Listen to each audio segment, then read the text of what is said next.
आपको याद होगा कि मैंने आपको बताया था कि गूगल एसईओ को एंडोर्स नहीं करता। ये बड़ी फ़नी बात है कि गूगल एसईओ को एंडोर्स तो नहीं करता, लेकिन गूगल की वेबसाइट के ऊपर गाइडलाइंस अवेलेबल हैं, जो गूगल वेब मास्टर्स को बताता है कि भाई आप ऐसे-ऐसे अपनी वेबसाइट को ऑप्टिमाइज़ करें। गूगल को कैसे पेजेस इंडेक्स करने में हेल्प करना है, यूज़र के लिए कैसे वो स्ट्रक्चर आपने मेंटेन करना है। ये गाइडलाइंस का लिंक मैं आपको दूँगा, जिसमें आप जाके ये पढ़ सकते हैं। वेब मास्टर बेसिकली आपकी वेबसाइट के मास्टर को एक टेक्निकल टर्म यूज़ होती थी उन लोगों के लिए जो वेब एडमिन या वेब मास्टर या जो भी वेबसाइट चला रहे हैं। तो web master guidelines basically Google का एक पूरा पेज है, एक पूरा सेक्शन है सपोर्ट का, जिसमें आप जाकर ये पढ़ सकते हैं कि गूगल एक्चुअली खुद से आपको क्या-क्या बताता है। तो अभी तक जितनी भी मैंने आपको एसईओ की चीज़ें बताई हैं वो ऑलमोस्ट काफ़ी हद तक आपको यहाँ पर दोबारा नज़र आएंगी। इसमें कुछ मेन टिप्स मैं आपको बताऊंगा कि क्या क्या गूगल मेन चीज़ों पे एम्फोसाइज करता है। लेकिन ऑफ कोर्स गूगल चूँकि एसईओ को एंडोर्स नहीं करता, इसलिए वो ज़्यादा डिटेल में नहीं जाता।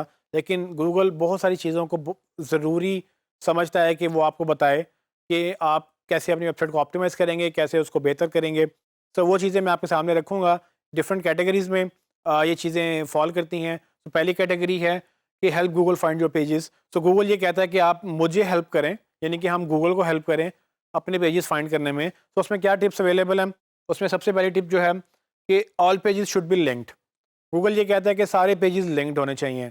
तो आपको याद होगा कि हमने ये डिस्कस किया था कि कैसे जो गूगल है वो लिंक टू लिंक जंप करता है एक लिंक से दूसरे लिंक के ऊपर। और अगर आपकी वेबसाइट में लिंक्स सारे पेजेस आपस में कनेक्टेड नहीं हैं, तो गूगल हो सकता है कि कुछ कुछ पेजेस मिस कर दे।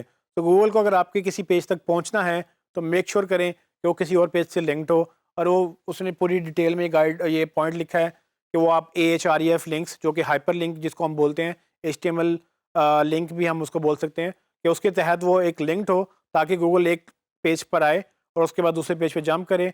अगर दूसरा पेज कहीं से भी लिंक नहीं है और वो अकेला एक यूनिक पेज है, गूगल उस तक नहीं पहुंच सकता, तो वो उसको इंडेक्स नहीं करेगा। तो पहला पॉइंट था कि जी सारे पेजेस लिंक्ड होने चाहिए, और ये हम बड़ी अच्छी तरह समझ चुके हैं।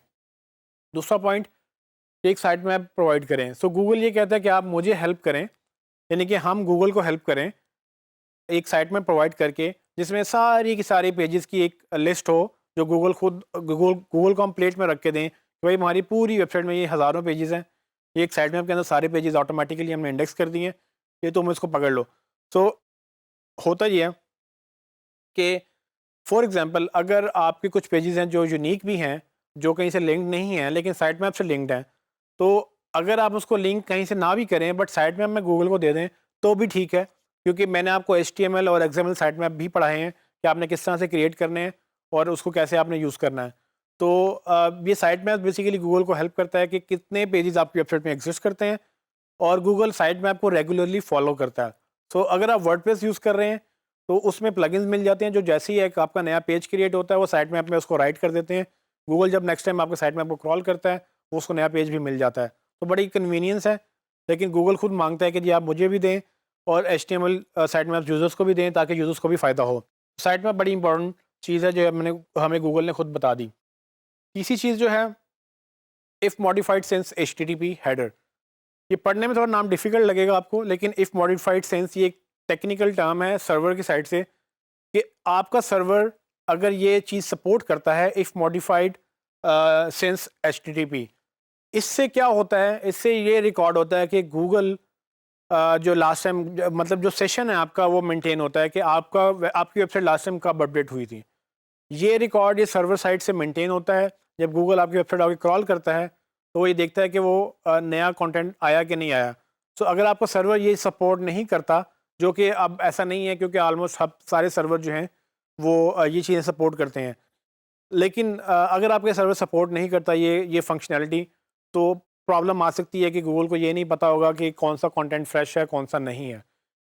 अक्सर आपको ये चैलेंज क्यों फेस आएगा? आपको चैलेंज ये तब फेस आ सकता है जब क्लाइंट एक ऐसे सर्वर पे होस्टेड हो जो बहुत ही पैथेटिक सा या बहुत ही फारिग सा एक सर्वर हो, और आपको पता भी ना हो कि इसमें चैलेंजेस क्या हैं, क्योंकि आपको नहीं पता कि होस्टिंग उसने कहाँ से बनवाई, कहाँ से वेबसाइट बनवाई, कहाँ से उसने होस्टिंग ली है। तो माइट पॉसिबल कि कुछ ऐसे चैलेंजेस आ सकते हैं।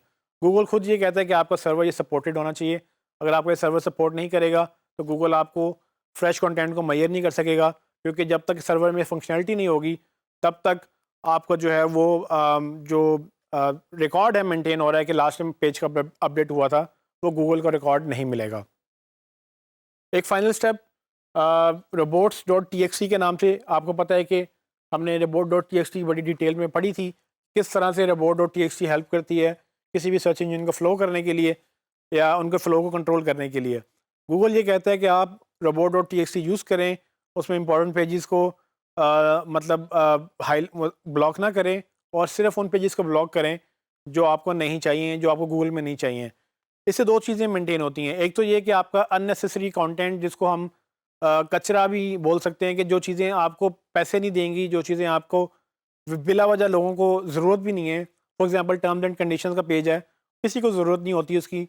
अगर आपकी वेबसाइट पे कोई आएगा तो टर्म्स एंड कंडीशंस फुटर में आपके लिंक डाल देते हैं, उसको लोग क्लिक करके पढ़ सकते हैं कि आपकी टर्म्स एंड कंडीशंस क्या हैं।